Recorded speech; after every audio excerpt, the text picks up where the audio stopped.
hipokritos, orang yang munafik, orang yang hipokrit. Baik di luar, tapi jelek di dalam. Wah, itu dia. Jangan kayak begitu.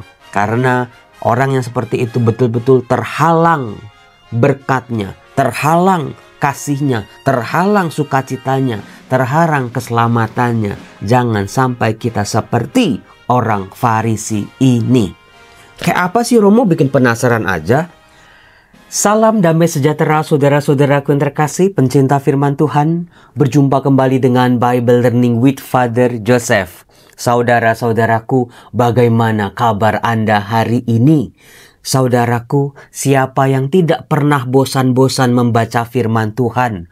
Meskipun harus setiap hari, meskipun pagi dan malam Romo. Tapi betul Romo, setelah ikut Bible Learning ini, jam 6 sore setiap hari, atau bisa ditonton kapanpun Romo, sekarang nggak pernah ada berhentinya Romo. Karena apa? Kalau dulu Romo disuruh baca sendiri, kadang-kadang nggak ngerti, kadang-kadang sibuk sampai kelupaan, kadang-kadang bosen juga Romo. Ini gimana cara bacanya? Kok ada kalimat yang susah sekali untuk dipahami? Kok ada latar belakang yang kayaknya kita nggak tahu? Tapi Romo, setelah mengikuti Bible Learning, pelan-pelan Romo, saya semakin mengerti ketika membaca firman Tuhan. Tapi bagusnya Bible Learning bukan cuma ngerti pakai kepala doang. Tapi juga apa yang kita pahami dengan pikiran kita dibawa masuk ke dalam perasaan hati kita. Sabda yang menyentuh, sabda yang membumi, sabda yang kayaknya deket banget Romo sama hidup saya. Romo selalu bilang, kalau baca firman Tuhan kayaknya kita yang dibaca sama firman Tuhan kan. Kayaknya hidup kita lagi betul-betul ditelanjangi oleh firman itu sendiri. Kita jadi tahu kekuatan, kelemahan, tantangan, hambatan, kejatuhan, keberhasilan kita. Di mana nih posisi kita berhadapan dengan Tuhan? Sedang menjauhkah? Atau sedang mendekatkah? Sedang menggebu-gebu? Atau sedang loyo? Semuanya ternyata dibantu oleh firman Tuhan. Tapi Romo Yosef juga pernah bilang, firman Tuhan itu bukan cuma soal romantisme, perasaan, tersentuh, lalu berhenti. Karena apa? Firman itu tetap terus bergulir dalam diri kita sehingga ikut mewarnai tindakan, sikap, kata-kata, cara pandang kita, cara menilai kita.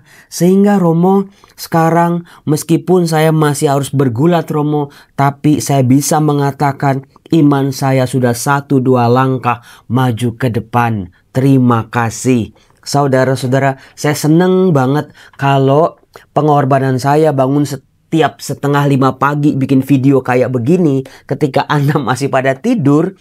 Kalau ternyata apa yang saya wartakan ini sungguh-sungguh membantu perkembangan iman Anda, saya cuma bisa bersyukur.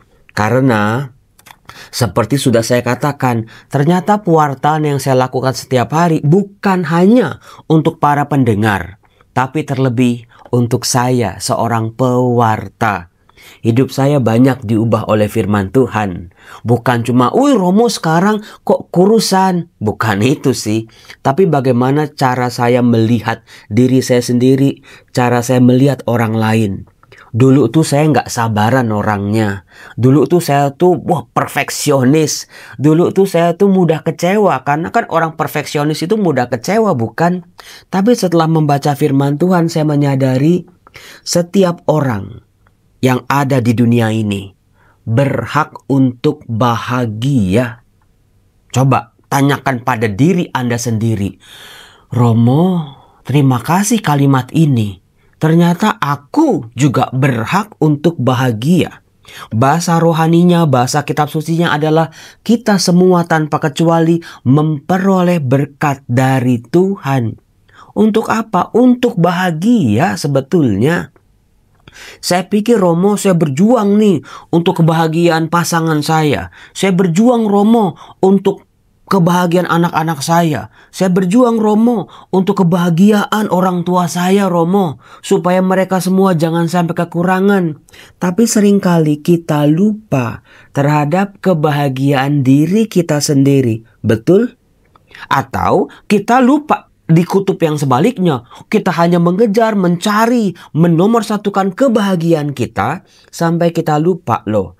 Orang tua kita juga berhak bahagia, pasangan hidup juga berhak bahagia, anak-anak juga berhak bahagia. Jadi inilah saudara-saudara sebuah imbangan, balancing dalam hidup. Jangan sampai usaha kita mengejar kebahagiaan kita merusak kebahagiaan orang-orang di sekitar kita. Atau sebaliknya, kita terlalu berfokus pada kebahagiaan tiap-tiap orang sampai kita lupa. Makan aja kadang-kadang gak sempet. Tidur aja kadang-kadang gak cukup.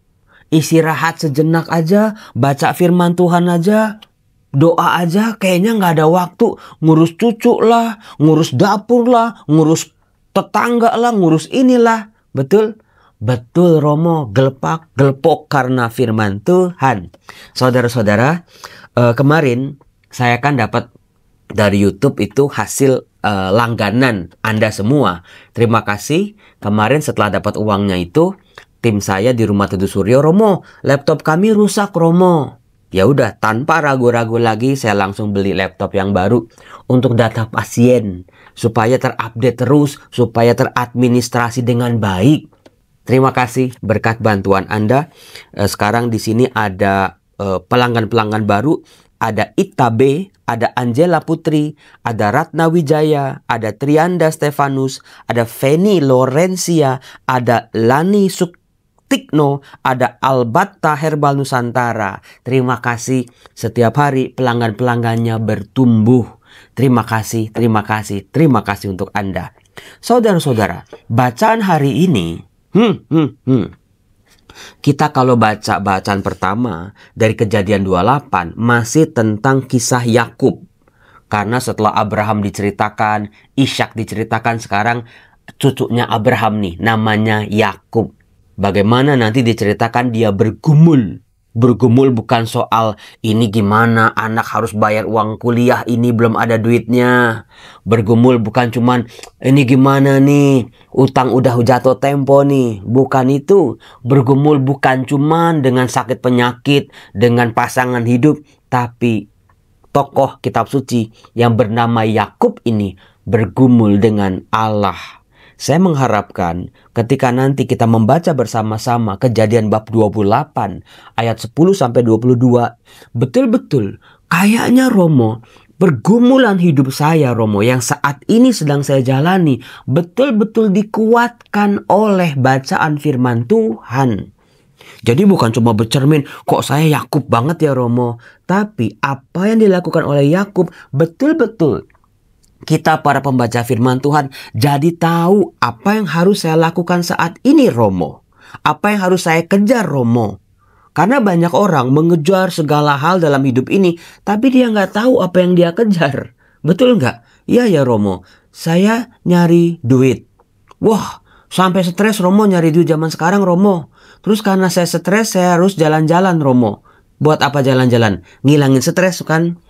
Jalan-jalan ke Bali. Terus nanti duitnya habis Romo. Ya harus nyari duit lagi. Sampai stres lagi. Nanti kalau stres jalan-jalan lagi. Terus aja begitu. Bener nggak? Ya bener juga ya Romo. Orang nyari duit sampai stres. Stres dia butuh jalan-jalan. Karena jalan-jalan duitnya habis. Nyari duit lagi sampai stres. Terus aja. Sampai akhir dunia kayak begitu. Manusia harus tahu apa yang dia kejar dalam hidupnya. Orang seringkali keras kepala, tapi keras kepalanya dia sebetulnya untuk nutupi kelemahan kekurangan dia. Tapi belajarlah dari Yakub, orang yang cerdas, licik sebetulnya ya. Ya pintar bohong, tapi dia ternyata di balik yang sudah kita ungkap selama ini, dia punya sisi positif ternyata. Nah, nanti kisah Yakub yang bergumul dengan Allah berbanding terbalik dengan bagaimana orang-orang di zaman Yesus yang mengikuti Yesus pada waktu itu. Mereka melihat kisah kesembuhan yang dilakukan oleh Yesus. Ada seorang bisu yang kerasukan setan dibebaskan oleh Tuhan Yesus. Setannya diusir, orang bisunya betul-betul bisa berbicara lagi. Tapi apa kata orang Farisi? Nanti kita simak ya. Anda itu mau jadi Yakub atau mau jadi kayak orang Farisi? Tergantung semua di tangan kita. Kalau saya mau Romo, amit-amit Romo saya jadi orang Farisi. Jangan. Hipokritos, orang yang munafik, orang yang hipokrit. Baik di luar, tapi jelek di dalam. Nah itu dia. Jangan kayak begitu. Karena orang yang seperti itu betul-betul terhalang berkatnya, terhalang kasihnya, terhalang sukacitanya, terhalang keselamatannya. Jangan sampai kita seperti orang Farisi ini. Kayak apa sih Romo, bikin penasaran aja? Di Matius bab 9 ayat 32 sampai 38. Begitu orang bisu diusir setannya dan bisa berbicara. Ayat 34. Ada seorang Farisi berkata, dengan kuasa penghulu setan ia mengusir setan. Mungkin kalau orang zaman sekarang, setan banget itu orang Farisi. Betul-betul. Apa motifnya ya? Entah iri hati kah? Entah merasa tersaingi kah? Entah posisinya merasa terancam kah? Entah popularitas dengan keuntungan-keuntungan yang mereka miliki selama ini mulai terancam kah? Atau sebetulnya boroknya sedang dibongkar oleh Sang kebenaran Yesus Kristus Tuhan kita. Jadi untuk menutupi jangan sampai boroknya kebongkar, ya udah diserang Yesusnya, diserang ancamannya, sumber ancamannya. Dengan kuasa penghulu setan ia mengusir setan. Saudara-saudaraku yang terkasih, tapi luar biasanya saudara-saudara, Tuhan Yesus tidak stuck di situ. Tuhan Yesus tidak langsung patah arang di situ. Semua yang dia lakukan, yang dilakukan oleh Tuhan Yesus, tenaga yang mengalir yang keluar dalam dirinya, kuasanya, waktunya, perhatiannya, belas kasihnya, itu kan hidup Yesus itu memberi betul-betul. Hidup yang keluar dari dirinya. Gak cuma hidup berfokus pada dirinya sendiri. Semua bukan untuk puji-pujian dari orang lain, tetapi murni sebuah pelayanan. Tetapi di saat yang bersamaan ada orang dari orang Farisi itu malah kebakaran jenggot. Tapi Tuhan Yesus melayani, tetaplah melayani. Itu yang diajarkan oleh Tuhan Yesus buat kita para muridnya. Yang seringkali kita udah berkorban, kita udah berjuang dalam pelayanan. Ternyata ada 1, 2, 10 orang gak suka sama pelayanan kita. Orang nutup mata sama pengorbanan kita. Orang pura-pura lupa sama apa yang sudah kita lakukan. Semua kebaikan-kebaikan kita. Tapi 1, 2 kejelekan, 1, 2 kesalahan diulang-ulang, diingat-ingat terus. Dijadiin bahan bercandaan, dijadiin ejekan, dijadiin gosip dengan bola liar sampai kemana-mana. Dan kita tidak berdaya di situ. Kalau Tuhan Yesus ada di pihak kita, ada di posisi kita, dia akan tetap melayani. Itu yang betul-betul saya harus belajar di sini. Saudara-saudaraku yang terkasih, jangan sampai seperti orang Farisi. Ada kuasa Tuhan, ada Sang kebenaran, ada keselamatan, ada Mesias hadir. Tapi nggak kelihatan di depan mata, kedengeran sama telinga, buktinya ada, orangnya jelas. Tapi mereka betul-betul menutup diri mereka dengan apapun supaya borok mereka tidak terbongkar. Mereka menghalalkan segala cara, penolakan demi penolakan dari cara-cara halus, mau menjebak Yesus seringkali terjadi bukan? Mereka mencoba Yesus dengan pertanyaan-pertanyaan, semuanya nggak mempan. Akhirnya kebusukan iri hati, negatif itu pelan-pelan gagal. Akhirnya mereka bertambah jahat. Bertambah mulutnya semakin tajam. Fitnahnya semakin mengerikan. Jangan sampai itu ada dalam diri kita. Karena kalau itu ada dalam diri kita, kesembuhan tidak akan terjadi. Berkat Tuhan akan mental dari diri kita. Nggak ada damai dan sukacita. Semua akan sia-sia yang kita perjuangkan. seperti tokoh dalam kitab suci ini. Doa-doa mereka yang panjang-panjang, baju mereka, baju rohani yang bergelimpangan, aksesoris-aksesoris mereka dengan jabatan-jabatan mereka, semuanya sia-sia kalau ada hal yang seperti ini dalam diri kita. Buang jauh-jauh, buang jauh-jauh. Yesusnya ada di depan mata, mereka ingkari. Mereka memahami dengan kepala, tapi mencoba untuk ditutup-tutupi. Sehingga penyembuhan demi penyembuhan, pengajaran demi pengajaran, pengusiran setan demi pengusiran setan, semuanya nggak kerasa dalam diri orang-orang Farisi ini. Semuanya dianggap biasa karena ada sesuatu yang menutup mata mereka, menutup hati mereka, sehingga berkat-berkat Tuhan stop, nggak bisa masuk dalam diri mereka. Jangan sampai kayak gitu ya. Nah, terus kutub yang berseberangan itu kita lihat dalam tokoh Yakub yang dibacakan dalam Kejadian bab 32. Kan waktu itu Yakub sudah melihat tangga menuju surga. Lalu dia melanjutkan perjalanan. Pada suatu malam Yakub bangun membawa kedua istrinya. Coba tulis di kolom komen, siapa nama dua istri Yakub?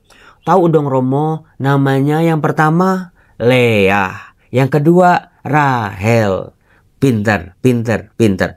Siapa yang lebih dicintai? Rahel dong Romo, karena itu cinta pertamanya Yakub. Saya tanya, siapa nama budak-budak mereka yang juga menjadi istri dari Yakub? Budaknya si Leah, budaknya Rahel?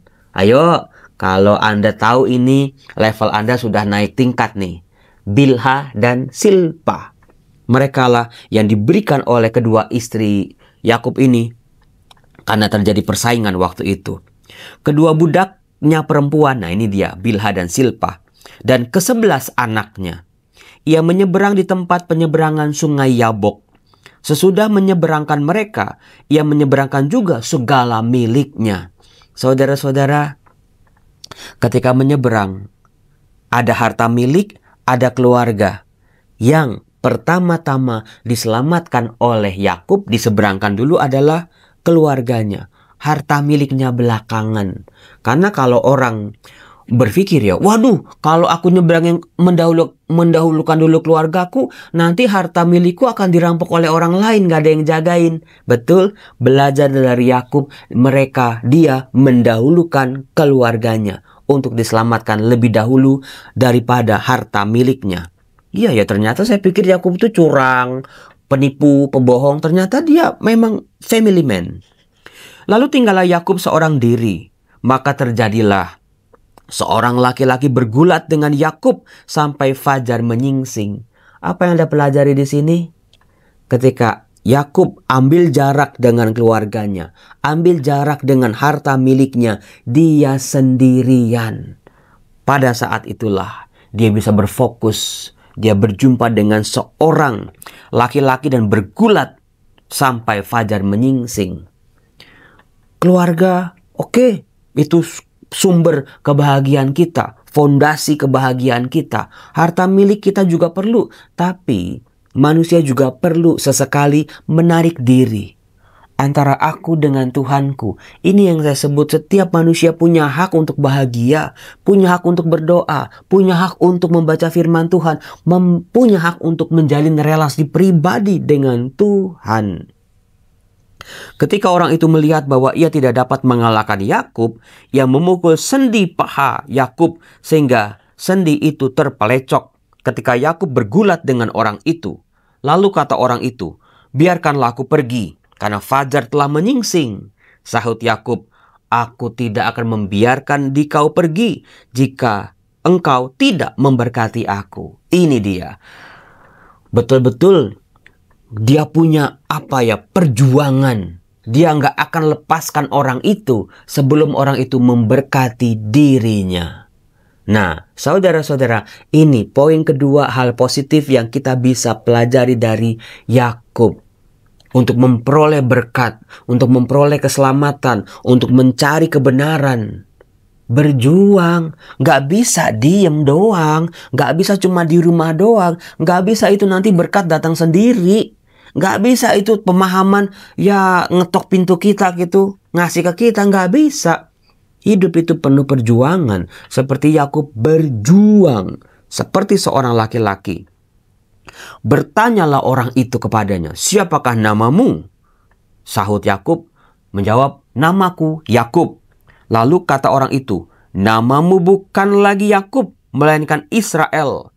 Sebab engkau telah bergumul melawan Allah dan manusia, dan engkau menang.